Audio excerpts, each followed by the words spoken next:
vous sentez perdu face à la multitude d'interprétations de l'islam et vous vous demandez, mais qui croire aujourd'hui ?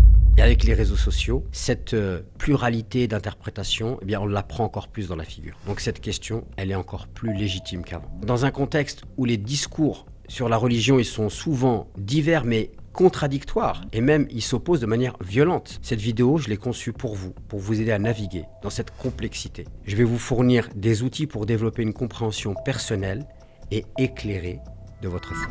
Alors déjà, ce qu'il faut savoir, et ça c'est les neurosciences qui nous l'apprennent, notre esprit il est souvent sujet au biais de confirmation. C'est-à-dire que c'est une tendance à privilégier les informations qui vont confirmer nos croyances existantes et qui vont ignorer toutes les informations qui viennent contredire nos croyances existantes. Et cette inclination, elle peut renforcer des convictions sans fondement objectif. Et prendre conscience de ce biais est essentiel pour développer une foi authentique et réfléchi. C'est pour ça que le sage nous dit « croire sans questionner, c'est avancer les yeux fermés ». Alors il est tentant de s'en remettre à des figures d'autorité religieuse pour guider notre foi. Mais c'est une démarche personnelle, d'investigation, qui va nous sauver.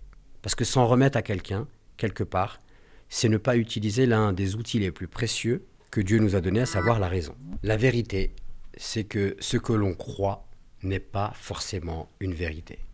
Donc, explorer activement nos croyances et rechercher des preuves, c'est essentiel. C'est comme ça qu'on construit une compréhension plus solide et plus personnelle de notre foi. Parce que la vérité, elle ne se donne pas, elle se cherche. Aujourd'hui, par exemple, on peut se rendre compte que l'islam, il est abordé sous différents angles. Il y a par exemple l'approche critique. C'est l'analyse des textes et des pratiques de manière objective en les replaçant dans leur contexte historique et culturel. Et bien sûr, il y a l'approche apologétique qui va défendre les doctrines contre les critiques et parfois en minimisant les aspects controversés. La vérité, c'est quoi ? C'est qu'il n'y a aucune de ces approches qui doit être acceptée sans discernement. Il n'y a aucune de ces approches qui porte en elle la vérité absolue. Donc on est condamné à la confrontation. Par exemple, aujourd'hui, on peut se rendre compte que les travaux de chercheurs comme Mohamed Ali Amir Mouazzi illustre parfaitement cette importance de l'analyse historico-critique du Coran.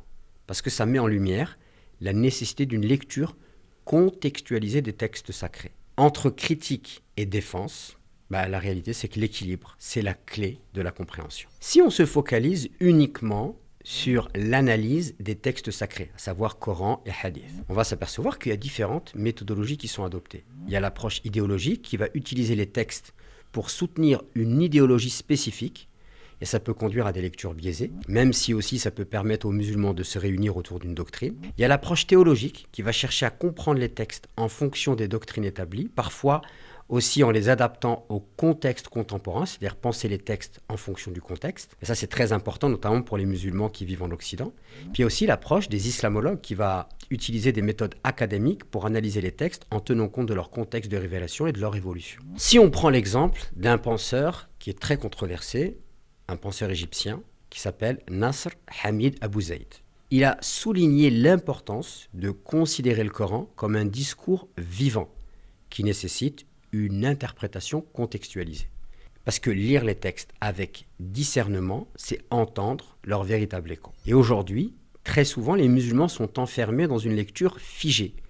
Ce qui fait que lorsque des gens viennent avec une lecture nouvelle, ils sont forcément rejetés. Alors que la solution, peut-être, réside finalement dans la capacité à faire cohabiter ces deux lectures et à chercher à démêler le vrai du faux. Donc naviguer dans la diversité des discours religieux, c'est une nécessité aujourd'hui.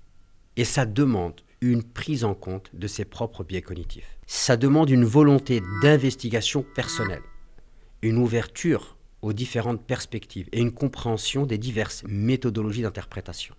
Ça demande de sortir de l'approche partisane, ça demande d'appréhender ces questions-là avec beaucoup de froideur émotionnelle. Car toute approche partisane ne permet pas d'aborder ces questions-là avec la froideur émotionnelle nécessaire et la sérénité qui convient. Quand on est capable d'adopter une approche critique et réfléchie, la finalité de ça, c'est quoi ? C'est qu'on peut enfin développer une foi beaucoup plus authentique et éclairée. Parce que la foi véritable, c'est la foi qui embrasse la quête de sens. Et la croyance, lorsqu'elle devient rigide et dogmatique, en fait, elle entrave la quête authentique de vérité. On se ment à soi-même et on s'attache fermement à des doctrines qu'on va considérer comme immuables pour se rassurer. Mais l'individu risque de fermer son esprit à de nouvelles perspectives et à des questionnements profonds qui en réalité sont inévitables. Ce phénomène, connu sous le nom de dogmatisme, en fait, il repose sur l'acceptation d'une idée déterminée par l'obéissance à une autorité divine ou humaine plutôt que par la démonstration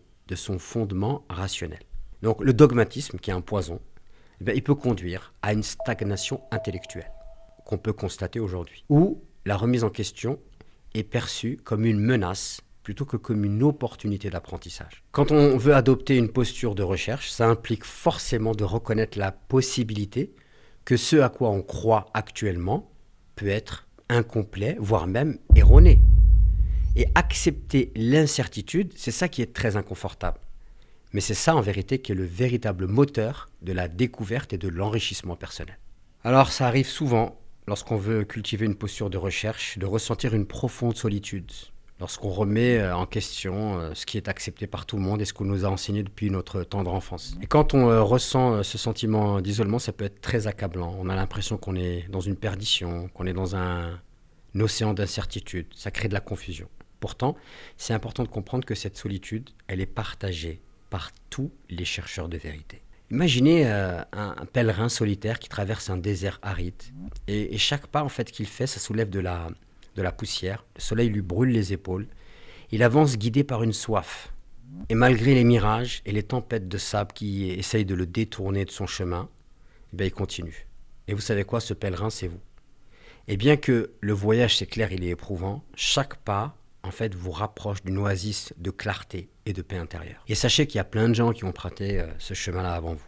Et nombreux sont ceux qui marchent à vos côtés, même si vous ne les voyez pas. Dans la quête de vérité, la solitude n'est qu'une illusion. En réalité, nous sommes une multitude à marcher ensemble vers la lumière. Si ce que je viens de dire vous a parlé et a résonné en vous, et que vous souhaitez être accompagné dans cette traversée du désert, alors je vous invite à cliquer sur le lien en bas de cette vidéo.